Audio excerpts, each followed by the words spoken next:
ہاں یہ بات یاد رکھیے کہ سب کچھ آپ اللہ سے مانگیے، مگر ایک عقیدہ ہمیشہ ذہن میں رہنا کہ اللہ کے پاس ہمیں امام کے ذریعے سے جانا، اسی لیے عریضے کو فراموش نہ کریں۔ ابھی مجھے بچوں کے ہاتھ میں عریضہ نظر آ رہا، عریضہ کیا؟ عریضہ ایک بات یہ میں واضح کر دوں، جو پہلا عریضہ ہمارے پاس روایتوں میں آیا خود مولا کائنات کا تھا کہ مولا نے حکم دیا اپنے صحابیوں کہ جب کوئی پریشانی ہو یہ عریضہ کاغذ پہ لکھ کے مٹی یا آٹے میں بند کر کے دریا میں ڈال۔ اپنی امامت کے زمانے اپنے زمانے عریضے کا خاص غیبت سے تعلق نہیں، عریضہ پہلے امام کے زمانے سے شروع، چنانچہ کتابوں میں مولا کے عریضے جو امام مولا نے بتایا، امام مظلوم کے عریضے ہیں جو امام نے اپنے صحابیوں کو بتایا، چھٹے امام کے عریضے ہیں جو امام نے اپنے صحابیوں کو بتایا۔ اور اس میں ایک جملہ تو بڑا عجیب ہے، ایک عریضہ کہ اس عریضے کو لکھ کے دریا میں ڈالو، اگر پھر بھی تمہاری حاجت پوری نہ ہو تو امام کہتے میں تم سے شرمندہ ہوں۔ یعنی عریضہ اس وقت سے چلا رہا، عریضہ اسی چیز کا ایک اعلان کہ ہم عالم اسلام کے سارے فرقے آخری زمانے میں آنے والے امام کو مانتے ہیں، مگر ہم میں اور باقی میں ایک فرق ہے۔ سب کہتے ہیں کہ آخری زمانے میں ایک مہدی آئے گا، ہم بھی کہتے ہیں آئے گا، لیکن وہ کہتے ہیں وہ آئے گا بھی آخری زمانے میں اور پیدا بھی آخری زمانے میں ہوگا۔ ہم کہتے ہیں ظاہر آخری زمانے میں ہوگا، پیدا ہو چکا، اور جب پیدا ہو چکا تو بحیثیت اولی الامر اس وقت ہے۔ جب پیدا ہوا تھا 15 شعبان 255 ہجری، یہی آج کی رات، تو اس وقت اس کا بابا اولی الامر تھا، لیکن 8 ربیع الاول سن 260 ہجری سے ہمارا یہ امام جو ظاہر آخری زمانے میں ہوگا وہ اولی الامر بن چکا، ہو چکا، وہ اولی الامر یعنی اس دنیا کے تمام امور اس کے ہاتھ میں۔ عریضہ ایک تو اپنی حاجت پیش کرنا امام تک، اس کے علاوہ اس عقیدے کا اظہار کہ ہم امام کو اولی الامر مانتے ہیں کہ یہ سارے جو دنیا کے امور ہمیں پتا کہ اللہ قادر مطلق ہے، مگر یہ سب امام کے ذریعے طے پاتے۔ تو عریضہ حاجت کے ساتھ عقیدے کا بھی اظہار، اور یہی وجہ کہ کسی روایت میں یہ نہیں لکھا ہے کہ 15 شعبان کو عریضہ ڈالا جائے۔ کیا لکھا؟ جب تمہیں کوئی مسئلہ پیش آئے، تحریری درخواست، کاغذ کے اوپر اپنی درخواست خدمت امام میں بھیج، چاہے 15 شعبان ہو کہ شوال ہو کہ محرم ہو کہ ربیع الاول ہو کہ رجب، لیکن اس وقت تو ہمیں عریضہ بھیجنا ہی ہے جو عریضے کی اصل تاریخ ہے۔ پریشان، مگر 15 شعبان کو اس لیے بھی عریضہ لکھنا کہ یہ عقیدہ ہمارے بچوں، ہماری عورتوں اور ہمارے مردوں کے ذہن میں تازہ ہوتے رہے۔ رسم نہ بنائیے، عقیدہ بنائیے۔ کیوں بھیج رہے ہیں یہ عریضہ؟ اس لیے کہ اولی الامر امام غائب، اور چاہے وہ غائب ہو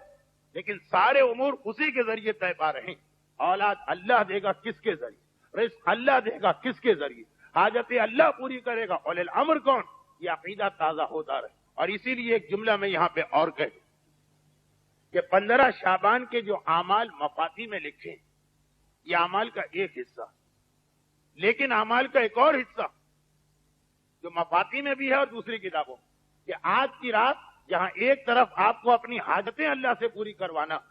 وہاں اپنے اس عقیدے کو تازہ کرنا ہے کہ ہمارا ایک امام ہے،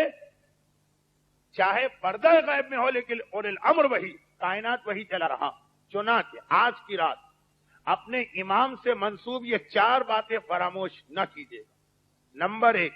دعائے ندبہ کا کوئی نہ کوئی وقت نکال کے آپ کو اس کو پڑھ لینا، وقت نہیں ہے کہ ایک ایک چیز کی تشریح کرو۔ نمبر 2،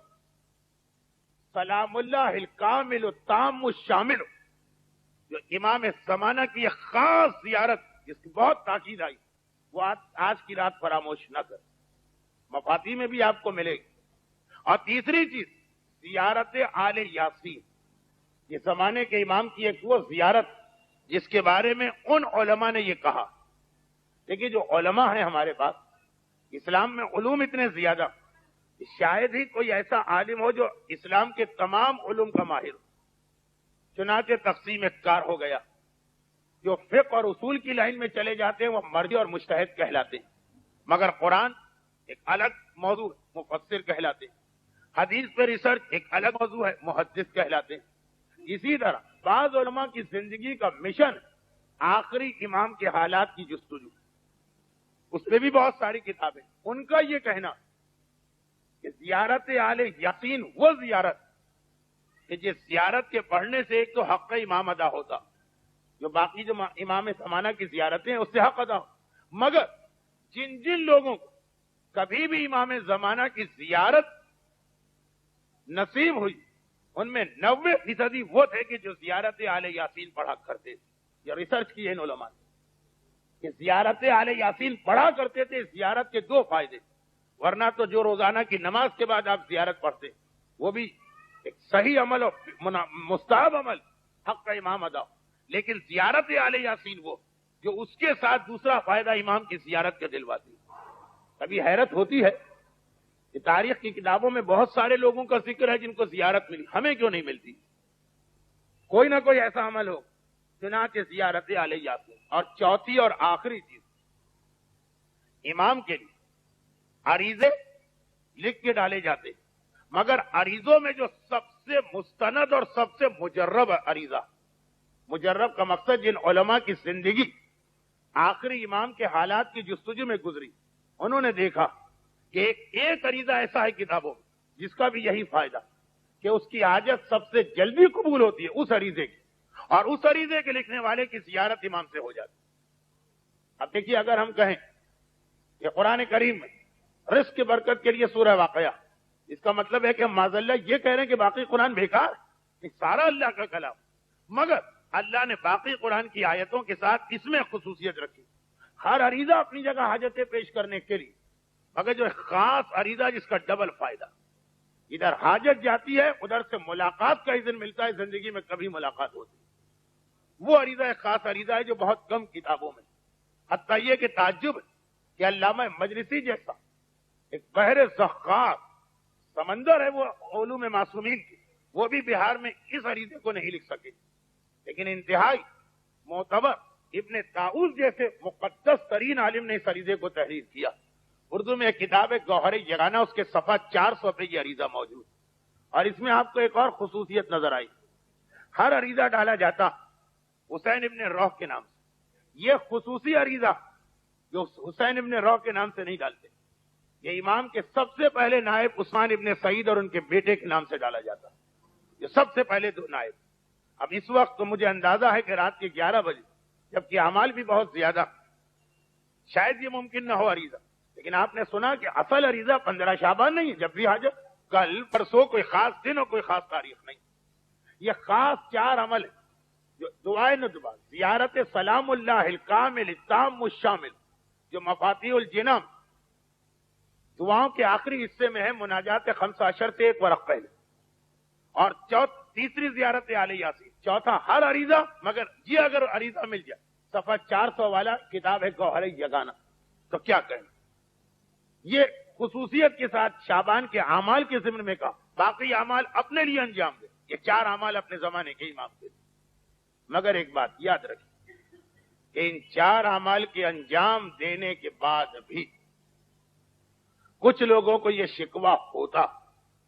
کہ پھر بھی نہ ہماری حاجت قبول ہوئی، نہ ہمیں زیارت کا موقع ملتا۔ وہ تو اپنی جگہ ایک اصول ہے کہ اگر کوئی آپ سے کہے کہ نماز پڑھنے سے فلاں فائدہ، اور آپ نماز پڑھیں لیکن نہ وضو کریں نہ غسل واجب انجام، ایسے ہی میلے کچیلے جسم اور روح کی نجاست کے ساتھ نماز پڑھ، اور کہیں کہ جی مولانا نے کہا تھا 2 رکعت نماز پڑھی، یہ کہاں کہا تھا کہ اگر غسل واجب ہے تو وہ بھی کر کے آئی، یہ تو اپنی غلطی اور حماقت ہوگی۔ یہ سارے اعمال، چاہے وہ شب نیمہ شعبان کے اپنے ذاتی اعمال، چاہے امام زمانہ کے اعمال، یاد رکھیے جب امام سے کوئی بات کہی جا رہی اس میں طہارت و پاکیزگی اولین شرط، اور کچھ غلطیاں ایسی ہوتی کہ جو امام کی زیارت سے آدمی کو اس طرح محروم کرتی کہ آیت اللہ العظمی آغا سید حسین بروجردی کا واقعہ سنی، ہمارے